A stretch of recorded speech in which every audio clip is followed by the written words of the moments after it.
Hi, my name is Sierra. I'm your host of A Convo of Friends, a show where I strive to make my guests feel seen, celebrated, and heard. Today we're here with my friend Daniel Lee, a stylist and creator. Thank you for being here, and welcome to the show.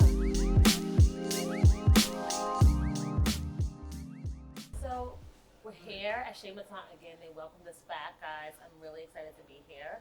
I have my beautiful friend Daniel here. Happy to be here. So excited for you to be here today. Long time coming, finally here. No, I mean, it's just so nice to like give you your flowers and do it in front of everybody. So I'm really excited to be here. Daniel is a stylist as well, and we met each other working. Yeah, we met each other working. We were working together, and then from then we stayed family, basically. 1000%. Working in this industry, like you need some people that are like your real friends.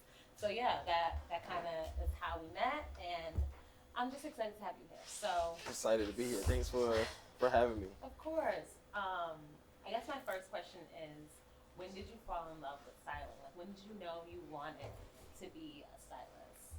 So it was around 2013.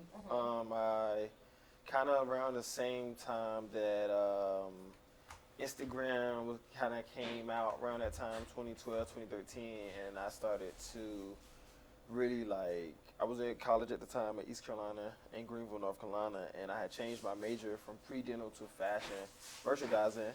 And at the time, I was asking my advisor what are the opportunities career-wise that I could have with this type of degree. Mm-hmm. And she, in the beginning, it was kind of like she told me some different things, and I kind of had my mindset on like maybe working for Nike corporate and moving to Portland after school. Yeah.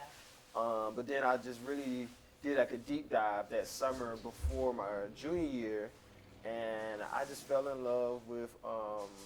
I kind of like stumbled on some information that our favorite entertainers and really it was actually athletes have somebody who personally shop or style for them. And like my mind, just like the light bulb went off. I didn't know this happened. Like I thought those guys went and bought their own clothes, or maybe their wives or somebody did it for them. So yeah, the light bulb went off. I was a huge LeBron James fan, and at the time, I ended up discovering who his stylist was, Rachel Johnson, and then seeing. I didn't know that Rachel did LeBron. That's amazing. That's her pinnacle of her career. And yeah, so it was just like I fell in love with her. She kind of became like an idol of mine. And then I started doing more research and find out people like a June Ambrose, a Ty Hunter, and all these different people. And people had social medias, and I was seeing them posting styling work. And it was like, okay. So then when did you decide to come to New York? Like, how did that decision come about? So after 2 years in the program, junior and senior year, I knew that the only way at the time, I thought to be successful in fashion was to either move to New York, number one, everybody knows the fashion mecca. Being that I was in the South, I had some thoughts about Atlanta, and then it was LA. And at the time, for me, what made more sense is I didn't have any family, anybody in Atlanta. The West Coast seemed a little bit too far-fetched at the time financially. And I did have family in New York. Gotcha. So I'm like, that's probably the best thing for me to go so I could just stay with family so I can get on my feet and intern, figuring out. And yeah, so I had the opportunity that a family, cousin of mine were staying in New York, and I just asked her, can I just give me a year to crash on the couch and like come to New York and figure it out? And I'm thankful and blessed she gave me that opportunity, and I graduated December 18th, 2015. I moved here the next day, December 19th. I did not know that. Yeah, I didn't know it was the next day. Yeah. Wow. So you move in the next day, and you get your opportunity pretty fast. How does that even happen? Yeah, so I had actually was already, being that I was so obsessed with Rachel Johnson at the time, I used to email her like every 2 weeks for like 2 years. Yeah, trying to ask for intern opportunities. So I was persistent, and there was other stylists I was reaching out to, and I had heard back from Kellyanne the year of my junior year. She said she needed somebody in Miami. I wasn't there, and then everything else, I'm just cold emailing people from North Carolina as a young college student. It was falling on deaf ears, and then Rachel finally responded back. It was that October of 2015 before I was scheduled to graduate there in December. And she told me, she responded to the email and she said, "You've been so persistent." I never forget, it was a Friday. I was at work, and then she was like, "Give me a call Monday morning at 9 a.m. sharp to discuss." And I couldn't wait. I was just so excited. I couldn't love believe it. your excitement. Like, I will tease you about it, but I love it because I'm like, it brightens me up. And I also want to say, like, over the years of us working together, especially working in that room, you grew my faith so much. And I always used to think, like, I guess at that time, like, it was very hard for me to think that you could learn from somebody that was much younger than you. And I learned so much from just being in a room with you, just your energy and all those things. Thank you. That's I mean, you know, I learned a lot from you too. I was very, what they call green. I was very, what they say, wet behind the ears. New York was, at that time, New York was just like, I felt like a kid in a candy store. So it was definitely a lot to process and understand, and also coming from the southeast region of the United States. Most people know the Bible Belt and everything. Coming to New York was definitely a lot transition-wise, but I'm forever grateful for our relationship and friendship because you definitely did put me on to a lot of game and taught me a lot of things about how to move. What do you feel like was like your biggest challenge in like moving to New York and entering, you know, fashion and all that? I think my biggest challenge was just learning to be a little bit more open-minded to other people's cultures and just how they move. Like, I think a lot of times we could be very gung-ho or stuck into how we grew up and how our parents taught us. But, you know, there's multiple ways to do a thing, and there's multiple routes to get to a similar direction. And that's what I had to realize, that, like, you know, a lot of things is not about right or wrong or what's the better option, what's the not so good of an option. I learned that, like, you may do something one way, I may do something another, but we both can be getting to the same. Yeah, we will both have the same end goals, just you know, different directions. So that's what I had to learn. Definitely, this year 8 now, so I'm definitely way more open-minded to when I meet new people, and then especially people from New York, from different other cultures and everything. So that's I'll probably say my number one thing dealing with transition. What do you feel like was like your biggest quote-unquote success in the 8 years? Thus far, probably was like my first tour opportunity. Ooh, tell me. Yeah, so getting the style at the time, the artist Kodak Black. This was 2019, before the pandemic. So the top of 2019, I had the opportunity to work with the artist Kodak Black, and I did like the looks for his tour, and then like a couple music videos. So that was like probably I think that's probably like the kind of like the biggest success highlight for you. So far. I mean, that just because of like I think every artist, and I mean I didn't actually get to go on tour. It was more so like I prepped it and like had the look set aside. Yeah, but like he wore the clothes that you picked for him to so be like at that magnitude, I think any stylist, like I think tour is one of the ones that like to have that opportunity is like the biggest. I have some other great opportunities, but that's still like up one there. That sticks out. Yeah, I love that. I want to actually go on tour one day, so we'll see. You'll definitely be on tour soon. I want to see what the road life is like traveling. I know everybody said it's not as glamorous as about being on a bed that's this small and you like everybody. I think I might want to skip tour. 8 people on one bed. I think I just want to get it out of me while I'm young. No, I get it. Yeah. No, I'm just like, I was watching that show on HBO Max that Issa Rae has. Yeah. And the bunk beds are like this big. Yeah. I was like, I don't want to look up in the sea. So No, I want to just get it out while I'm young, with no like direct responsibilities as far as like I don't have a spouse, any kids, anything. So I definitely want to do that before then. But I hear it's not as glamorous. But I just want to do it one time. One time. Listen, I might be eating my words. Somebody might call me and I might be like, you know what? I actually try it. Can we get some hotel rooms? Yeah. I'm telling you. Flyer from like spot to spot. Can it be like a little, that would be a little bit better. That'd be more ideal. So, from all of that experience, now you're on your own. Obviously, you're doing your own thing.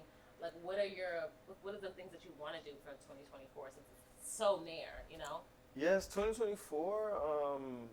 The main thing is just trying to get to a point of consistency as any freelance creative. I think we all are like fighting to get into this consistent point. We know like the work setting. We know our peers and our friends who have corporate jobs who work 9 to 5. They go to work every day. So as a freelance creative, sometimes you sit at home and feel like you're not doing anything because your friends going to work and you're kind of like waiting for the next email, the next call. So I think eventually, for me, in my mind, I would love to at least get to a point where I'm like booked and working. I would love at least one project a week, but 2 a week would be nice too. Nice. You know, to kind of to get to just a little bit more consistent. I try to like not. I try to refrain from like different talent that I want to work with. That is talent that I do have my mind on, but I think sometimes like maybe I could be setting myself back or like pigeonhole myself like, oh, I want to work with this person, I want to work with that person, and I'm kind of like more open to like I want to work with who wants to work with me. Or just like what aligns.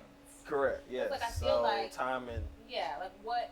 No, just like aesthetically, like vision wise, like what we both kind of align on, so that we can both get our best. Makes sense. Yeah. So that's where I'm kind of at now. Like, you know what I'm saying? Not really trying to like, don't have like no hard list of who I want to work with, but like I'm definitely loving how some things are coming to me, and it just kind of make a little bit more sense than like me.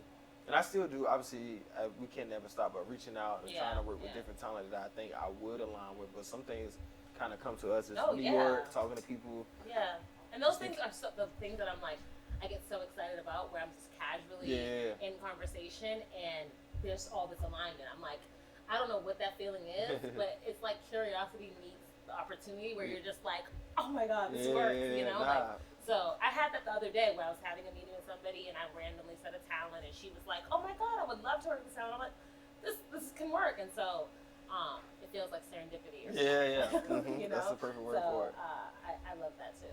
Yeah, for sure. Nah, that's the best way to go about it. Yeah, I feel like in this season though, I am like deeply trying to unlearn, like, to how to be accountable for my actions, and in the space and outside of it, where it's like, for instance, I had an experience yesterday where I was being super overzealous, and I was trying to be Superwoman, but knowing like you can't get all of this done. And so I'm trying to be like, have boundaries with myself and be accountable and like share with people, and do it in my workspace. But all the time outside of my workspace, it teaches me to do that inside of my workspace. So like, are there any things that you feel like you are learning or unlearning to do better when it comes to being an entrepreneur? Yeah, definitely. You hit on something really good there. I'm definitely trying to understand like the power of saying no, or just understanding, letting people know that like that this don't make sense. Like obviously, I'm grateful for the opportunity. And you know, as any young creative, like I definitely, not trying to pass on the opportunity. Grateful, and not trying to act like, but it's just like, let's make a little bit more sense of things. So trying to just, speak up a little bit more for myself and be like, instead of being like the artist, as soon as somebody calls you, kind of drop everything you're doing to make it happen. And it's like, while I'm willing to do that, like there has to be obviously a level of conversation that needs to match. But then it's like also like just having conversations with people that I'm working with and like, hey, for future purposes, can I just get so much more of a time, or just in the moment, can you understand the ask that you are asking of me? Like, But it's also like, it's not their job to understand. Correct. It's mine to articulate whether or not that this works for me. And that's the word right there, articulate. So I'm trying to learn how to articulate better. Like, we can figure this out. We could do this, or we can't. But we that can't too. Like it just don't know? make sense. So with the time constraints, like we're gonna be doing both ourselves a disservice, trying to me trying to promise you something, so I could. And yes, that is exactly what I did yesterday with friends. I was like, oh, I have a meeting in the morning, and then I'm gonna go to a late lunch, and then I have a late dinner, and it was like, what are you doing? What are you doing? Like. And I was like, I was first like sacrificing my sleep and my self-care because I wanted to show up for my friends, but it was like, at what cost? And also, do Yeah. they want the grumpy, sleepy girl that? They want the best. Yeah. Yeah, so I learned that like- this year too. It's crazy. Like, work life definitely does like teaches you lessons for your personal life too. Cause like Yeah. you know And vice you know versa, just like, how we show up for people. You know, you're like, oh, especially in New York, you kind of, especially younger in New York when you first here, you definitely get adjusted to like, oh, I'm gonna go here at 2. I can make this at 5:30. It's over at 7, so I can make that. Or then I can go to this dinner at 8. And then you get older and you just be like, yeah, like it's like let me pick 1 or 2. I was like, I need to be in bed by good 11. Like somebody hit me up this.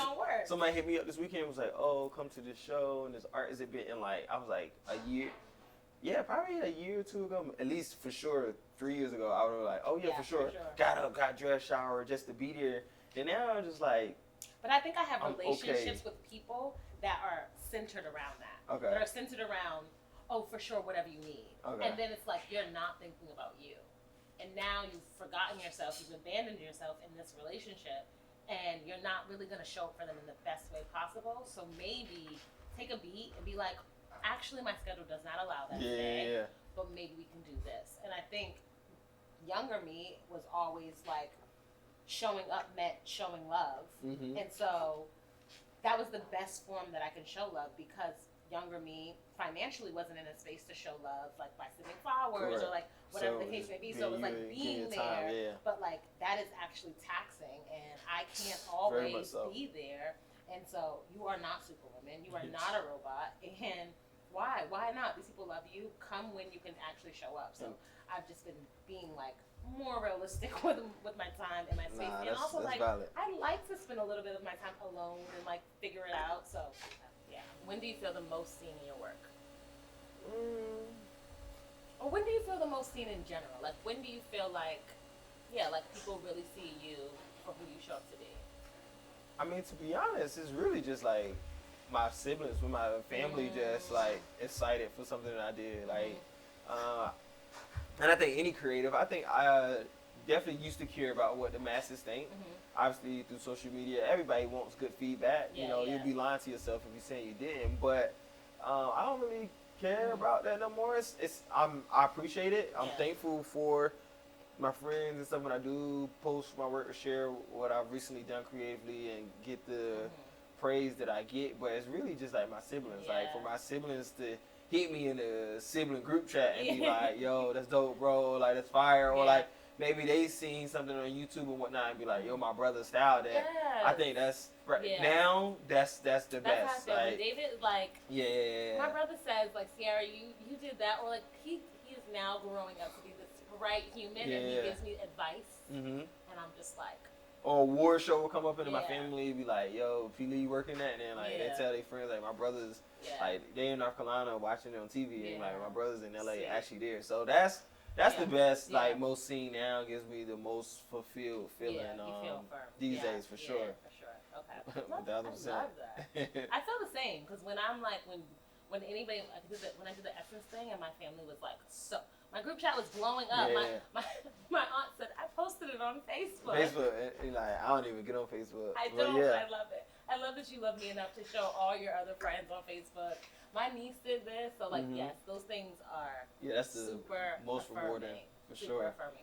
So, outside of work, in your downtime, like, what is your favorite thing to do? Like, what are you watching? Like, what are you listening to? Like, what's your favorite? Oh, my favorite thing to do is, I mean, I got this on you. Is try new restaurants.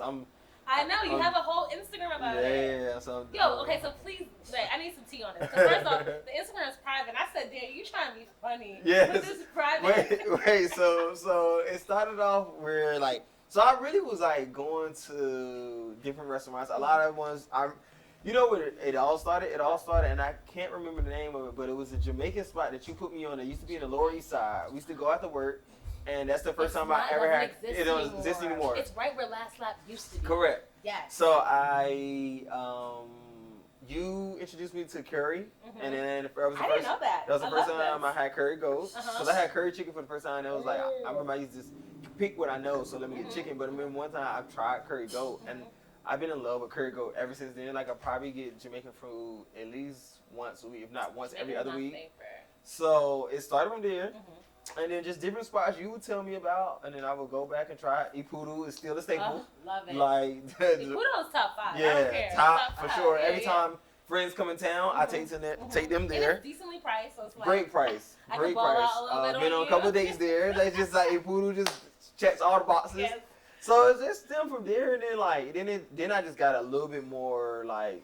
I guess I would get invited to places, and then I would just take mental note of like, oh, I like this place. Then I just started to like, I don't know. I would end up posting it on my story, and then like I feel like people will always ask me, where is that at? Where are you at? What? Because I started just ordering different dishes that I don't really know, because I'm like, I'm gonna open up my mind. What I was talking about earlier, being a little bit more open minded and just getting things that's not what I'm not familiar with. And people was like, oh, that looks different. And I'm like, I'm trying it for the first time too.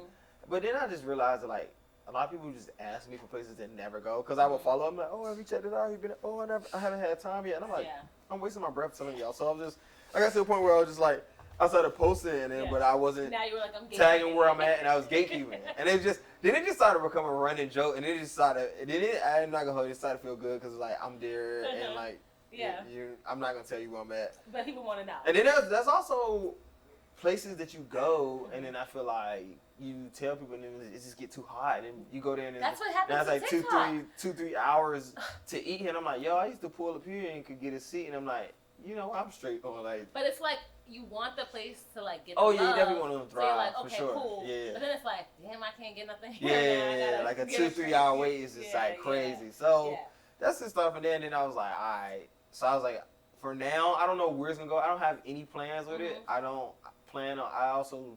Like I put in the bio of the page, like this is not gonna be like this very aesthetic page, because like I'm not gonna like watch it blow up and you like look. I kind of want to just like take his own legs or grow his own wings, and wherever it go, I have zero plans for it. It's just like so many people kept asking, so I was like, if you're really interested, I'll make a different page and I'll post on my page, but you have to go if you're really interested. You have to go follow it, so it's private. What are your like top maybe like 3 restaurants since you've been doing this? Like, what are the places you really like to frequent? I'm not gonna hold you. Ipudu is still top 3. Those chicken buns? Yeah, it's like amazing. Still some of the best ramen I had. Outside of that, top 2 there is a really good spot called the Lobster Club. And you gotta come here and try these in the 50s. Okay, see, I never really come to Brooklyn that often. Brooklyn got some phenomenal. Oh yeah, great food. But being that I live in Harlem, it's just like Manhattan is just. Harlem got some good food, good soul food. Some of my best cornbread is a good spot in Harlem that I actually do love is a spot called B2. They have some really good lamb chops and good soul food, and it's a really good soul food spot in Harlem. It's called Chocolate. Yeah. And do they sell like chocolate? Nah, they don't. But it's like brunch. It's like shrimp and grits. The shrimp and grits is fire. I don't eat grits. Oh. I don't. Oh wow, that's a southern thing.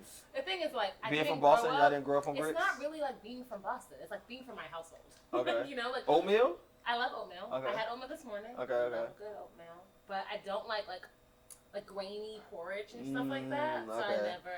It's a heavy southern thing. Yeah, I mean, but I would try it. I just don't love the consistency. I feel like if you going to try it and going to have it, I feel like you should get it when you go to New Orleans. I've been to New Orleans, but I just guess I skipped the. Oh, okay. I think New Orleans had the best grits I've ever had. It was pretty. I want to go back and eat my way through. But I was going to ask you, as you were talking, I was thinking, like, what do you want to see more of in the fashion space, especially in our community? More of? Yeah, like, what do you want more from us as Black creatives?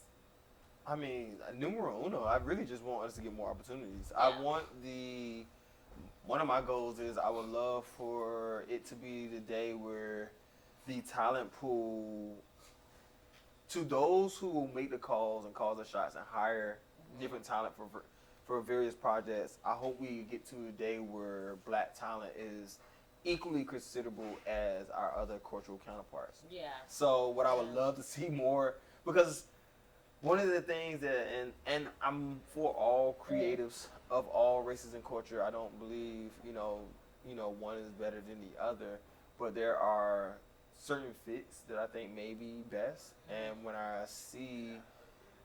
see our Black talent kind of being swayed to working with a white creative team or other cultural creative team, I just think sometimes there's like a disconnect and understanding maybe what that person should look like or kind of go. They could look and there's some and there's some people who are paired with there's some black talent who are paired with stylists, makeup artists, hairstylists, barbers of other cultures, and they're killing it.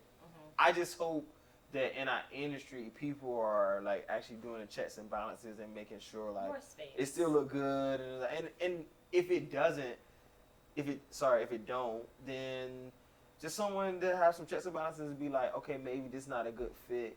Let's give someone.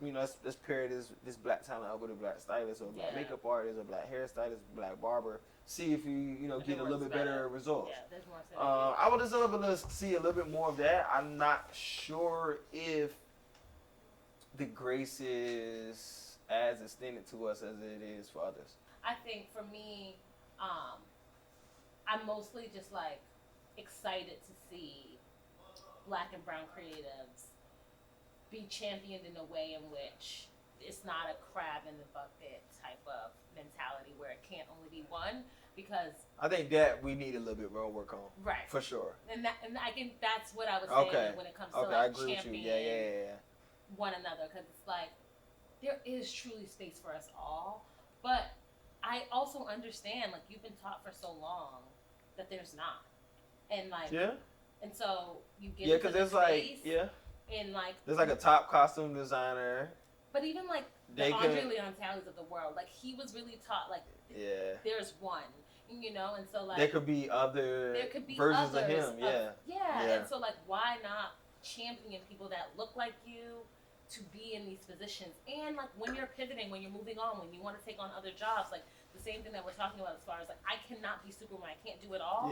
Like if I'm stepping aside and pivoting and doing other things, like make sure, like how even Jay will be like, yo, I make sure that he's on this set. It's like make sure that other people that came under me and look like me have opportunities, because I don't know who else is gonna really give us the opportunity, especially when you work with these people. I think leadership amongst black creatives and black entrepreneurs is, I don't know if we're at a place where we truly know how to be leaders just yet. I think I will say, and myself included, I think there is certain things that and I think especially a lot of times as creatives, we can like shut off like how people do things on the corporate side of things, but like maybe we should go to certain leadership seminars and different things and just learn, or just like there's different insights where you can go inside a well-oiled company and maybe get like a scope of how things are ran, because like there are things to be learned on that side too. I think that's one of the things that like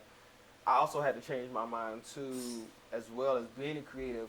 I think a lot of times like I would just like shoot down the idea of corporate and my friends in corporate, and then I realized like, you know what, like that works best for them, this works best for me, but like there's some things over there that they have, some tools that they have that could help me to be better and how I run things, because obviously at the end of the day, if you're doing anything, you're trying to scale it to a point of like or you're just limitless, trying to be great. Like I'm just trying to do the best that I can with what I have and learn how to be better, and like why not get some tips from somebody that knows. Correct. And I think a lot of times, obviously creatives are very passionate, very emotional, so I think our leadership skills are maybe too heavy on the emotion and the passion, and not enough on like what it really takes to be a leader. Because I can only imagine like what it must be like being a director or something like a Fortune 500 company. Like you can't storm out that office and cuss everybody out. Like what I'm saying. Obviously we see TV, we see TV shows and stuff, and we see people,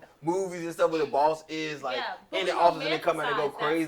So much that we're like, oh, that's what it is. But that's what it must be like. But like, you talk to some of our peers, it's not like that. Like that's exaggerated for TV. Do you want that experience? Like, do you really want to be sharing those types of experiences with people? Because I don't want my legacy to be Ciara was mean and she yelled at her talent and she I don't want that. I'm like, I want people to be like, I took care of them. Had a great time. Took care of me. It was great energy. And so because of that, I always have to think like, even when I'm angry, I have to be like, I need a second to process, and then how do I want to handle this so that what I want said about me in the future is said about me. I don't think I learned any of those things in work. I learned most of them in my personal life. My personal life, because it's so emotional and it's so convoluted and it's so close that I'm like, oh, like it hits you like a ton of bricks when something happens, and then I'm like, oh, I can take this and utilize it here because I messed up greatly over there, you know. So I'm really trying to hone in on that. But I think even like being an older sister has me able to like give constructive criticism in a way where it's like, you're not hurting anybody's feelings. No, I definitely, and that's not your goal, you know. I definitely see like another level of change in you. Obviously, being an older sister, like when your younger brother moved to New York, so like I'm sure that like even changed your whole perspective. Just even like, cause like there was a different Sierra when he was back home and going to school and figuring out, and then now he came to New York. He's in the same city. Yeah. There was definitely moments of grace you gave him. And I'm sure personally, you know that it's like something that is very important to me, like to show up as the person that I want to be for my younger siblings. Correct. Yeah. For sure. And because of that, it can't just be in front of them.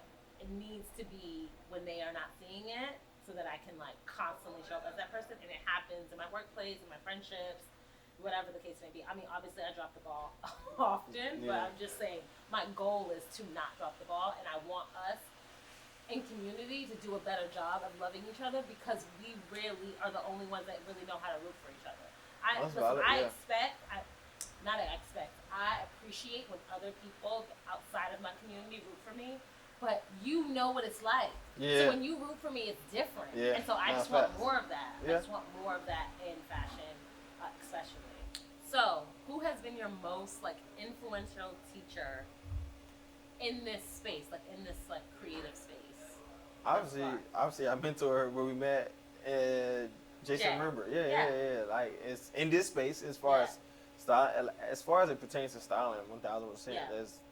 That's who I learned under, who we worked, how we met, working under him, and for sure, he gave me a lot of game and opportunity, and I'm forever grateful and indebted to him. I can also kind of say that. Like I don't think I've ever thought about that question.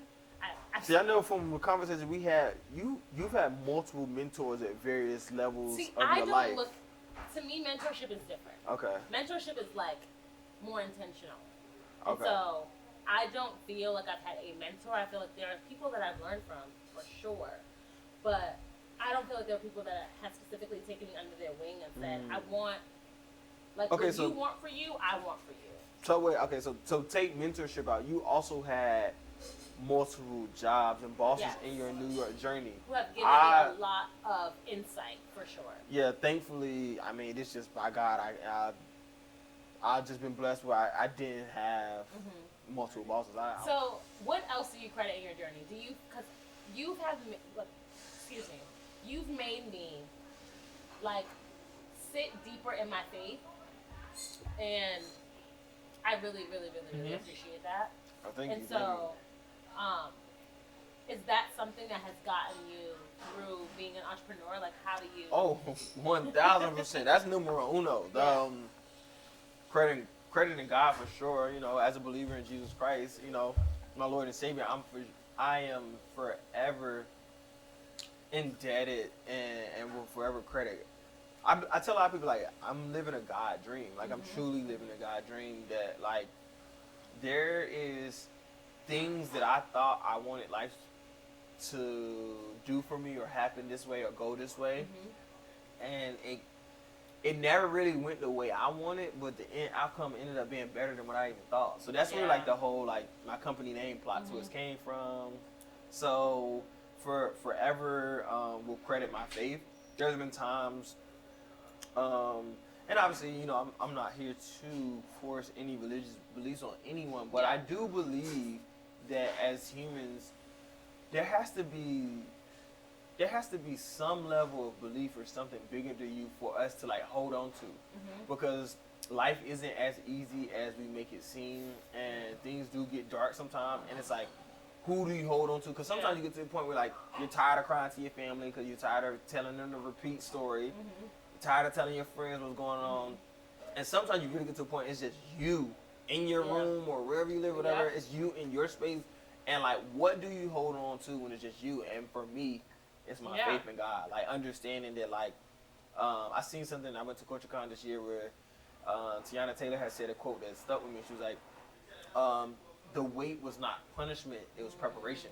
Yes, I heard her say that with Angie, and I was like, so when she said that, I'm like, that's so dope because like we don't. I think we all try to pre-quantify what our weight will be. Oh, I'm gonna do this, and it's gonna take me 3 years, and then I'm gonna be where I want to be. Oh, I'm gonna do this, it's gonna take me 5 years, and like we don't have any like say so on what our weight is. That is my. You literally. For someone else, it could be. Week, and that is my. Your career could pop off at 42. For someone else, their career pop off at 28. But like. And it's not for the 28-year-old to look at the 42-year-old and say you're not blessed, and it's not for the 42-year-old to look at the 28-year-old and say like you're you know what I'm saying? Yeah. It's just like it happened when it was supposed to happen for you. It happened when it was supposed to happen for you, and like unfortunately, some of us are chosen to carry a longer wait time than others, and it definitely sucks. I mean, we've had many conversations about that. I think that but like I never want to hate on anybody who's getting it and they're younger than me. No, listen. I think coming into the space, when I came into the space, I never really thought about age. But then, even like coming to school here, I was always behind because I came to school. I made the decision already 2 years in, so I had my associates, but like there were certain requirements that I needed to get my bachelor's once I got here that required me to be another year in school. So I constantly kept feeling like... By the time you came to some of the classes, like, the kids was already, like, 2 years younger than you, huh? Right, and so I always felt I was feeling behind. Copy. And so in that race, I was like, let me do every internship I can do. Like, I was doing a wholesale internship and then a styling internship. I was taking on more than I could handle because I felt like I was behind. Okay. So then I graduated a year later than my technical class. And so then I didn't get like a styling gig right out the fucking gate. Yeah. And so I worked in music for a few years, and I loved my time in music. I am so grateful for my time in music. It has afforded me relationships and people and places and things. So I'm not saying this, but I'm not saying this to say that it doesn't all make sense, but it did make me feel like, damn, I'm behind. So when I got into fashion, you know, I'm working for somebody and we're the same age. Yeah. And we have the same relationships, but not the same opportunities. Correct. And so I had to deeply humble myself and be like, just get on and do the job because it's what you want to do, right? But now at my age, I'm like, I have to remind myself, like, you're not behind, you're right where you're supposed to be. And remind myself that God can take you wherever you want and tomorrow. So, like, just, you know, just keep on your journey, but it's not an easy thing. Oh, it's definitely not easy. Yeah. You know, so I don't want to feel like anybody is not deserving of what they have, but I do look to others to be like, and is there something that I should be doing or shouldn't be doing? And then I have to be like, it's not about that. Yeah, I think, You know, and that's the conversation that I have with you a lot. It's like, it's not about that, because I am having to release the control of when the thing is going to happen for me, and that is fucking hard. Yeah, that is probably one of the hardest things. I've even told. I had dinner the other day with a friend, and we both were sitting here talking about what we thought we would be when we was 30, and he was like, "Bro, he was like, I thought I would have the house, 2 cars, the G-Wagon, da da da da." And I was like, bro. Me too. I thought I would be married by now. I know you did. Y'all know I was big on marriage. I thought I'd be on at least on my second and third child. Third child. But for the South, you just talk to just have so many kids. At one point in time, I want to have 6. You know, now we got to be a little bit more realistic. Bring it down to 3. 3 or 2. But yeah, so by 30, so that's one of the things that in my New York journey I did have to let go, and just not in my New York journey, in my faith journey, I had to let go of the idea of age and when I want things to happen based on this statistic. Because all society. Society. I'm a big. Everybody know me. I'm a big numbers person. So I research a lot of. I research a lot of numbers, and like there's different things like, and it's crazy because like I actually seen something recently where like Forbes had even said that like most black males don't reach a level of financial security in their career fields until between the ages of 31 and 35. So then I'm still such a numbers geek. Like I love to research things and like just kind of see where I'm at on par to kind of gauge. And like when I read stuff like that, I'm like, okay, then I am 30, so I'm not too far behind the 8 ball. But then you see other things and then you like, you know, like there is something that like I will be honest and candid to say that like I've always wanted to make the Forbes 30 under 30, and now that's gonna pass me by, and I won't get that opportunity because. But this is why I'm saying. But then it's like what is now? I'm like.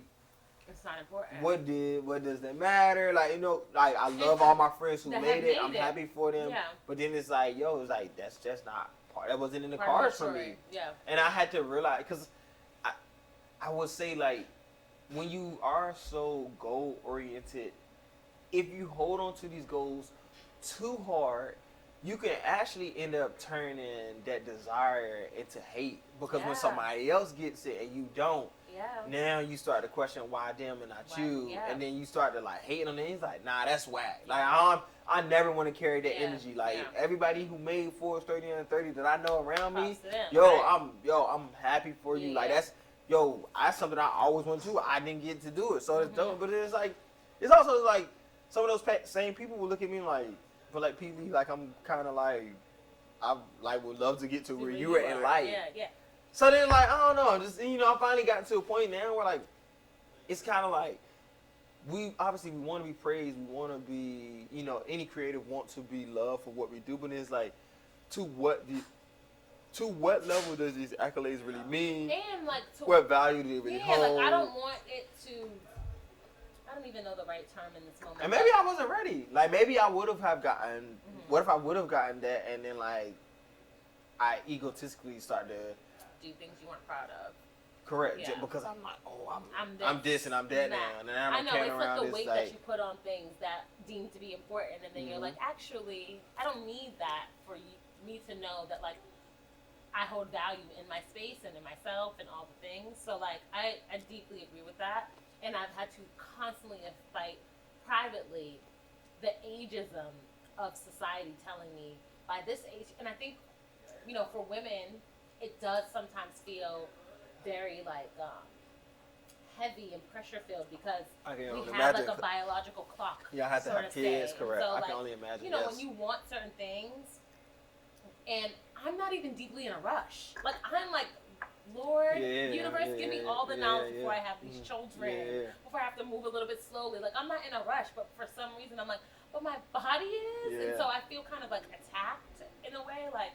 And then I have to remind myself of my faith to be like, God will let you have children at whatever age you're supposed to. And like, relax, you know what I'm saying? And so like, but I say that to say like, I do feel like sometimes with women, we have this certain pressure just because of that. What is your favorite part about being a creative and entrepreneur?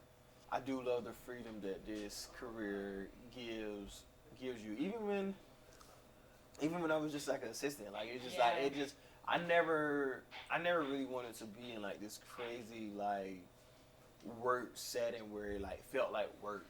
So I'm grateful to have a life where like, you know, I'm not gonna say I agree with everything or like everything was as pleasurable as desired, but like I will say like none of this ever felt like work. Like sometimes it's like it really do feel like, yo, like pinch me, I'm living a dream. This is kind of crazy. Like I'm running around the city to get clothes. Like this is like. You constantly remind me of that because I can get caught up like I don't feel like running around the damn city, but it's like that is your job. Like I don't really know what it feels like to. I mean, like I've had jobs before. Like obviously I used to work at McDonald's, Dollar General, different places. But like in my adult career after college, like I don't know what it's like to like punch a time card and like, you know, stay there and look at the clock till like 5 o'clock. Can't wait to leave the office or like stay over. Like I don't know that feeling. I count my blessings and I continue to pray that I continue to like have this luxury of freedom. And also too, like there's been times where like I also like, you know, just like maybe I guess maybe it's a little vain, but it's just like I don't have to like wait till a weekend to like plan a trip if I want to get away. Like if I want to leave here on a Tuesday, I can go anywhere I want on a Tuesday. Like, there's nobody to request time off and everything.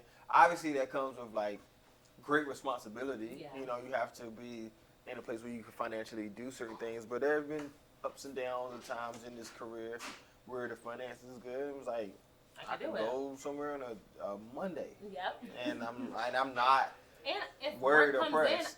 in, I can still do it when I need it. Yeah. I just get back. I do it on laptop. So it's almost like, you know what I'm saying, like we've had this luxury of like work from home before the whole work from home became a thing. For real. Okay, last question, because I've bought a new book. Okay. And I was in bed all Saturday with my book. So I want to know, like, what are you reading? Like, what have you been reading? So recently I've been reading this book, Destiny by T.D. Jakes. I'll be honest, I'm not a big reader, but if I do read, it has to be something faith-based. Okay. Because I'm forever in search of the story or the opinions of other faith-based people and their journey and their purpose. I have so many books to give you. Yeah, so I tell, what did I see? What did it say? Oh, the other day I seen like a quote. It was like, before there was a plan, I had a purpose. So, yeah, this obviously, you know, many people know T.D. Jakes in the faith-based world as a top leader in that world. So I actually bought the book before New Year's or on New Year's. Like I just went to Barnes & Noble. I was like, let me get a book. And I was looking for different books to buy, and I bought it. And I read it a little bit in the beginning, and I've kind of put it down. Read a little bit this summer, and I kind of put it down. So that's what kind of reader I am. I'm not like an average. I'm too much of a visual person. Where like a lot of times. We say that a lot. When I talk about podcasts, you'll be like, so I like I love things like this. Like I would love to watch. I love watching people journey, and like even people the podcast. Like I don't like the listening version. I love when they put out in video form on YouTube or something. Yeah. Because like I don't know, I've just always been so visual. Like I want to see them talking. Yeah, it makes sense in the career that you're in as well. Yeah, so a lot of times just reading. Sometimes like the pages on the books, like I'm reading, but like I don't know. Things that sometimes I would definitely listen to. I watch you should more get interviews some audiobooks then. I mean, I know you're like, I want to see it, but like it might. I don't know how. Like I don't know like how you just so visual. So in my mind, sometimes I will like put on an audiobook and just like close my eyes. Oh, I'm going to sleep. Oh, you going? Yeah, I'm going to sleep. Yeah, that's everybody know P. Lee. He going to sleep. So first off, you go to sleep in the randomest of places. Yeah, I'm gonna need you to not be sleeping in the club. I'm my father's son. Like my dad can sleep anywhere. Yeah, for sure. I definitely see me sleep. Them couches y'all be standing on. I'll be sleep. Grab a pillow nearby. For sure. I'm laughing at the crunch. The crunch after you said it too good. Yes, but yes. I like reading. I like things that are like not too dense, or like I've been reading a lot of poetry lately. Okay. So the book that I bought was Cleo Wade's Remembering Love, and it's I did learn this summer like to turn everything off. So that's why I started out, because I would leave my phone at the house and I would walk to the nearby park and sit on the bench and just like read a chapter or something. Because like I do like as creatives, obviously we know the driving force is social media gauging who's the better creative, who's not, what's going on. So like I have learned to like I do that, and also I do like there's times like when I do my laundry, I'll leave my phone just take a little in the break. House and like I need go to get do my better laundry at taking a break. Because I'm like I just want like obviously something to take my mind away. Like when I'm doing my laundry, I have to be doing my laundry. You're folding it's something everything. That you can be present doing. Yeah. So it's like I'm not so rushed. I'm not rushing back to go get my phone. Like I'll just whatever happens within that hour, maybe hour and a half of. That's how I feel like when I'm with people that I love. Yeah. I can put my phone in a corner and be like, I can just be so present here and not think about, whatever other obligations that I kind of have. Yeah, going on, I like that. So, yeah. Yeah. Well, this was beautiful. I'm so appreciative that this was great. Came today. Seriously. So thankful that you had me. Thank you for being here. And also thank you, Shematant. We are so grateful that you welcomed us back. We had such a great time here. It's one of my favorite restaurants. So I really, really, really appreciate you guys for welcoming us back. But yeah, that's all, guys. We'll see you next time. Bye.